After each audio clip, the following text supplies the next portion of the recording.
Howdy folks, and thanks for stopping by. Today I want to talk to you about a housing program that you probably haven't heard of or maybe have used a long time ago. But the Department of Agriculture, the USDA, has a program called the Rural Development Housing Program. It's kind of like a hybrid between FHA and VA.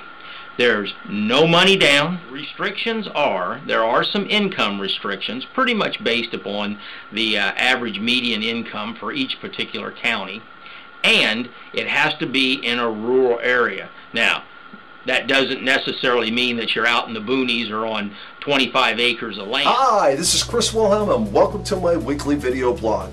This week we take a look at the USDA loan, which currently is not able to fund any loans. Let's back up and take a look at August, when there was heated debate in Congress about raising the debt ceiling, which if it wasn't raised would effectively put the government out of business. 2 Saturdays ago, October 1st, our fiscal year came to an end, which is a normal cycle. Congress has not signed the new budget because there's still issues going back and forth about cutting the deficit. There is a 12 lawmaker committee that has been created to go back and look at cutting the deficit at least 1.2 trillion, and if the Obama's job package is funded, it would be 1.65 trillion in deficit cutting they're looking to do. In that meantime, we're operating without a budget. Now, government agencies continue to function under what's referred to as a continuing resolution, which means as they need funding, they will get funding. As an example, FEMA, the Federal Emergency Management Association, if they need monies, Congress will appropriate money for them. In this case with USDA, they're basically effectively shut down until the budget has been passed. However, they are still operating, which means we can still take USDA loan applications, we can process them, and we can submit them to USDA to get approved. They will issue a commitment, we just cannot fund it because that funding piece is the insurance that we receive on that loan, which means that that borrower stops making payments, the USDA ensures we get 100% back of the money we lent.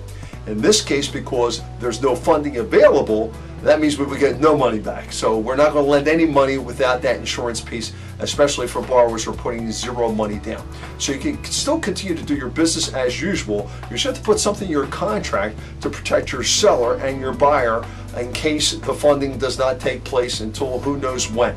Now, I will tell you that 12 lawmaker group that has been put together has until Thanksgiving to come up with the cuts that they're looking for the deficit. If they do not come up with a plan, there's an automatic kick-in from that thing back in August when they raised the debt ceiling. So it looks around mid-November towards Thanksgiving we should have some kind of resolve to this. In the meantime, you can continue to work with your buyers and get out there and show them houses. This is no different than a short sale market where you put somebody under contract and it might take 4 to 6 months. We're being told by Thanksgiving, early December, we should be back to funding loans. So we'll keep you updated as updates become available. We want to make sure we got this out there to you because I know there's a lot of questions arising from this. As always, we hope you find this information helpful. We'll talk to you guys next week.